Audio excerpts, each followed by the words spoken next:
everyone, I'm Benjamin Insurers, and before I get this video started, I wanted to take the time to apologize to you guys for my significant absence during basically all of December.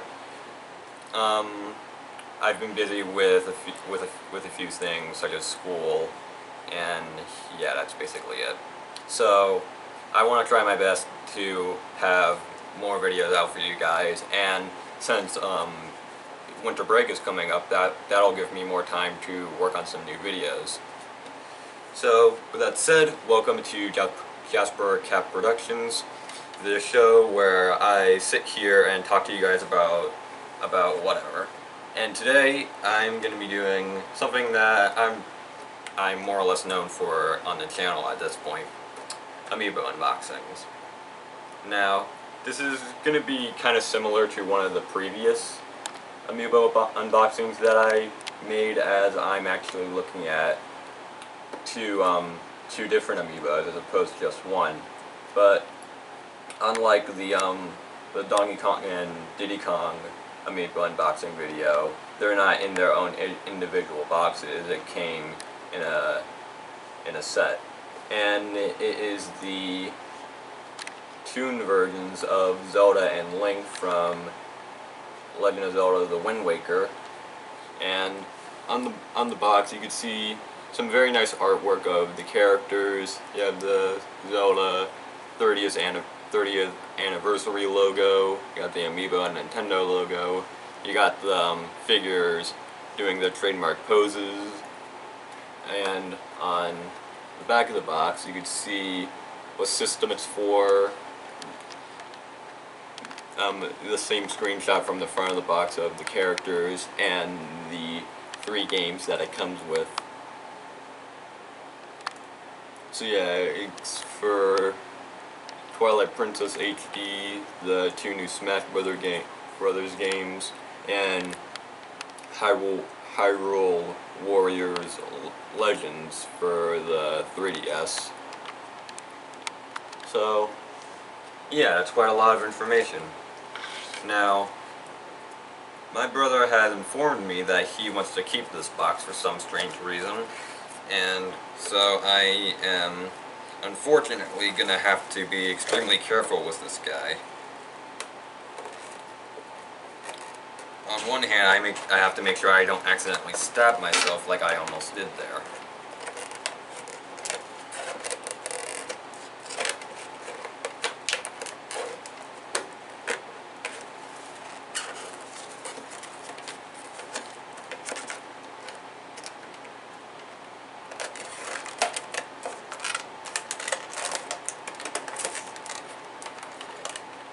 It's very difficult to do this kind of stuff with just plain scissors.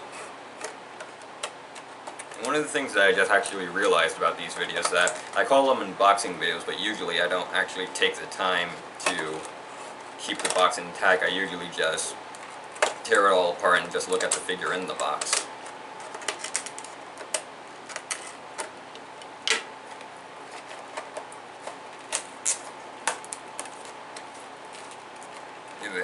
There, that should be...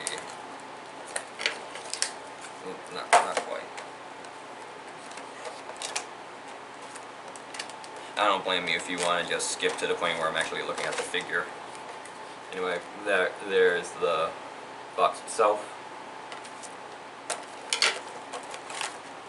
And now it's time to take the figures out. I almost forgot to put this thing on here.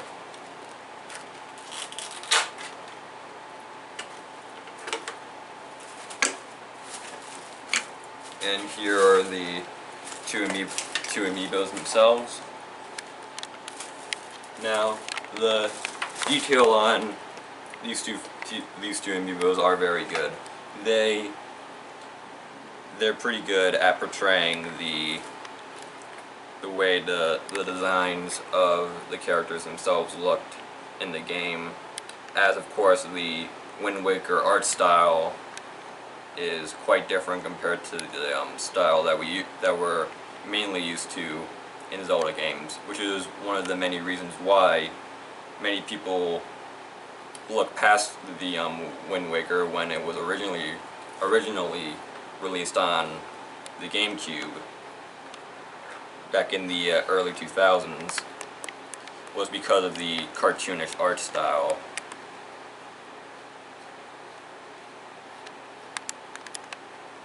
So, yeah, the detail, like I said, is very good. Let's just talk about them individually. Of course, the tuned version of Link has a very simple representation of how Link's design is usually made in a majority of the Zelda games. You can see, of course, his iconic green, his green tunic along with his green hat, and I like how the torso and the hat are sort of darker green, but the sleeves themselves are a much brighter green. I think that's a very nice way to make them stand out from one another. You can see his yellow colored belt buckle, as well as the brown belt that goes all around his torso. And speaking of the back of him, I like how they have his sword and shield actually hanging on his back. I think that's a very nice detail choice. Back to the front of the figure, his hair, I believe, is the same color as the buckle itself. Yeah, they're around the same color. And of course, he also has his little, I'm not quite sure what you actually call those things. It's the stick that people use in orchestras to make the actual musicians play the music. But yeah, that looks very nice. Although it looks a lot thicker and larger than I would usually imagine it being. As you can see, his hand is holding the stick itself, and his other arm and hand is making this kind of weird pose hanging onto his hat. I guess now that I think about it, actually does kind of make sense. For his legs, you can see his brown colored boots. That I think they're basically the same color as the belt itself. And you got his white colored tights around his legs. And this might be just me, but if you look at his feet from a top-down kind of view, like this, it almost looks like his feet are sunken into the ground. That might be because of the kind of molding they had to make it look like he was standing. But in this sort of angle, it looks kind of like he just has his feet sunken into the ground. But other than that, yeah, very nice looking figure. Now let's move on to the cartoon version of Princess Zelda, and she of course has, let me just grab that and put that away from you. She has a lot more detail than what Link has. As you can see, the front of the amiibo has a lot of metallic looking sort of detail to represent all the jewelry that she has, since she is a princess. She has the gold tiara, this little gold chest piece right here, and this is the gold buckle that she has around her torso. And of course you also have that little cloth looking piece in front of her dress with all that kind of detail, which looks very nice. You can also see the Triforce itself, which is outlined in a sort of purplish red kind of color, which usually I would expect that to be outlined in just black. But I think they did that so they can have some consistency with the other kind of purple coloring. And like the Link amiibo, her torso is a different color compared to the, I guess, sort of like, I'm actually not quite sure what that is. It looks like it would be the top of a cloak, but as you can see from the backside, she doesn't have any. It only reaches down to like the bottom of her neck. So I'm not quite sure why she would have that there, but that one is a much brighter pink sort of color compared to the purplish color. And as you can see, the same coloring is used for the color of her dress. And on a side note, I really like the that sort of zigzag blue line that she has all around her skirt. I think that's a very nice detail choice. So I'm sorry that I'm alternating between the pencil and my actual hand.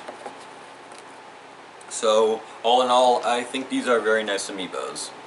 I'm glad that they came in a sort of duology pack rather than just having them both in separate boxes. But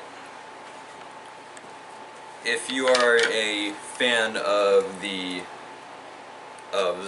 Zelda Wind Waker or the HD version on the Wii U, and you want these guys to fit with your collection, then I'd recommend you get them. If you are just a fan of Zelda and you want them to fit in your collection, then you can get them that way for that reason too. Or if you actually care about what they actually do in their respective games that they function on, then I'd recommend you get them there for that reason. And on a side note, I actually noticed this right now. The stands that they come in have a very nice sort of style. The outlining is a sort of brownish gold coloring, while the actual inside of the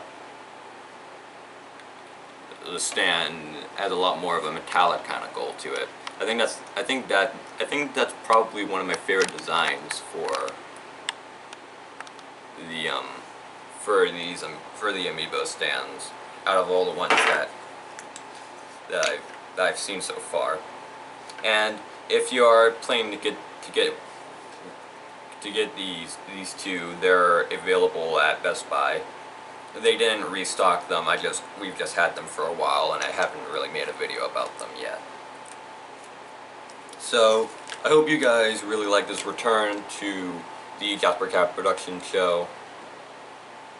If you did and you want to see more, make sure you subscribe to the channel, and in order to find out when new videos are coming out, make sure to check out our Facebook page, which has the same name as our YouTube channel. So, until next time, I'm Benjamin Contreras, and bye.